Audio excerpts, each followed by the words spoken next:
নমস্কাৰ বন্ধুসকল, পোনপ্ৰথমে মোৰ ইউটিউব চেনেললৈ আপোনালোক সকলোকে স্বাগতম জনাইছোঁ। আজি আমি আলোচনা কৰিবলৈ লোৱা বিষয়টো হৈছে মাটিৰ সীমা সমস্যা। যদিহে আপোনাৰ মাটিৰ সীমাৰ ভিতৰত কোনোবাই জোৰ জবৰদস্তি কৰি বা অন্যায়ভাৱে আপুনি গম নোপোৱাকৈ সীমা ঠেলি আহে বা আপোনাৰ মাটিৰ সীমাৰ ভিতৰত কোনোবাই বেৰ দিয়ে, ৱাল দিয়ে, যাক আমি সীমা ঠেলা বুলি কওঁ, তেনেকুৱা সমস্যা যদি আপোনাৰ হৈছে তেতিয়াহ'লে আপুনি তেনেকুৱা পৰিস্থিতিত কি কৰিব? নিজে সেই বেৰখন বা ৱালখন ভাঙি দিব।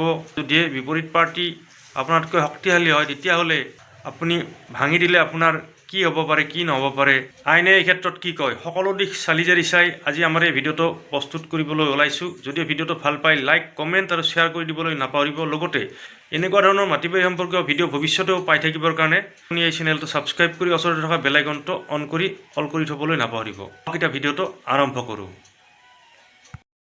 ওচৰ চুবুৰীয়া মানুহে আপোনাৰ মাটিৰ ভিতৰত আপোনাৰ জ্ঞাতে বা অজ্ঞাতে কোনোবাই সীমা ঠেলি আহিছে নেকি, আপোনাৰ মাটিৰ ভিতৰত ৱাল বা বেৰ আদি দিছে নেকি, তেতিয়াহ'লে আপুনি হাই কাজিয়া বা তৰ্ক আদি নকৰিব, আইনৰ সহায়ত আপুনি আগবাঢ়িব লাগিব।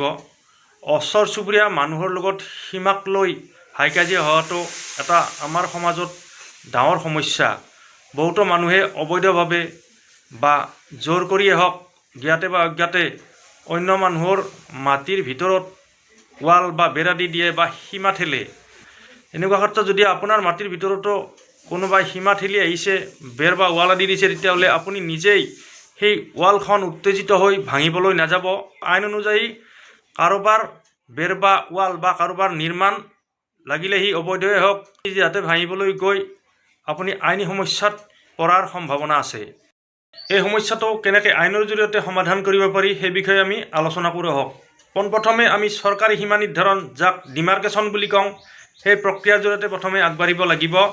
কাৰণ কিয়, আমি নিজৰ মুখেৰে কৈ থাকিলেই নহ'ব, চৰকাৰীভাৱে বা চৰকাৰী মেপ অনুযায়ী সেই মাটিডোখৰ কাৰ হয়, যোনে ৱাল দিছে বা বেৰ দিছে, সেই মাটিডোখৰ প্ৰকৃততে মোৰ নিজৰ হয়নে নহয় সেই কথাখিনি চৰকাৰীভাৱে প্ৰতিষ্ঠা হ'ব লাগিব।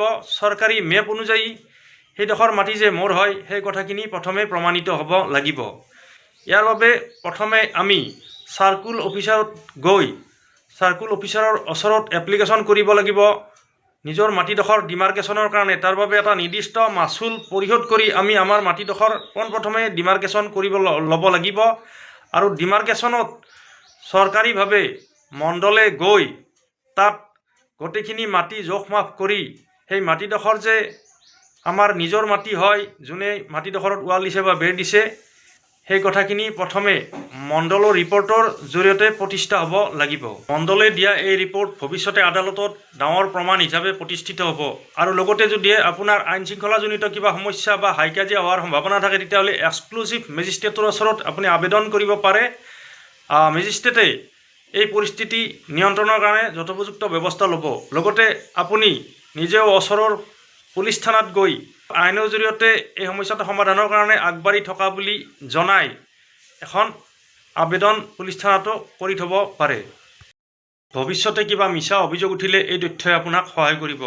বেৰখন আপুনি নিজে ভাঙিবলৈ নগৈ দেৱানী আদালতত ইনজেংশ্যন বিচাৰি আবেদন কৰিব পাৰে। ডিমাৰ্কেশ্যনে এই ক্ষেত্ৰত যথেষ্ট আপোনাক সহায় কৰিব।